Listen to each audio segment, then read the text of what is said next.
conveyor belt. Some of the best whitewater, probably on the East Coast. This is always my goal when I started. I looked at it and I'm like, someday I'll be up there.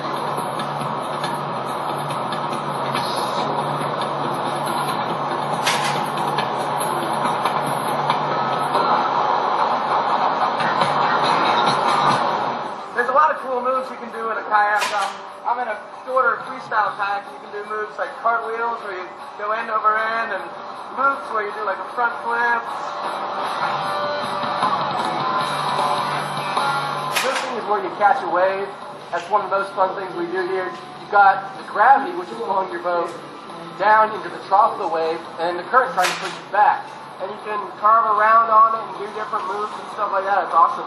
Ferrying is when you ferry from one side of the river to the other side across the current. Moves where you do like a front flip to spirit stalls and bow stalls. There's a eddy turns. There's a variety of things you can do. All of them have some kind of funky name. Practice, a lot of practice. They need to be out here with someone who knows it, who's done it before. That was just fun. A pop-up is like when you put your bow in and your boat like pops up out of the water. You got a whole bunch of big air. A couple of my goals are to paddle 175 days this year. I'd like to get 200 laps on Great Falls. In paddling, ultimately, it's always fun to have some kind of goals to aspire to. I'm the current world champion, and World Cup is coming up this year, so I want to win the World Cup in Europe. The more time you spend in the boat, the more comfortable you are, the more skills you have, the better prepared you will be for Great Falls.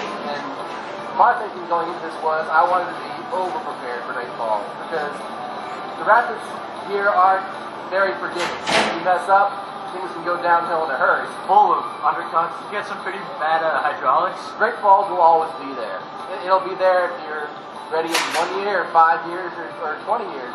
It's an awesome sport. You're out here in the wilderness, but you're also like maybe 10 minutes from home. A friend of mine once said, who's older than I am, said, you don't stop kayaking when you get old when you stop kayaking.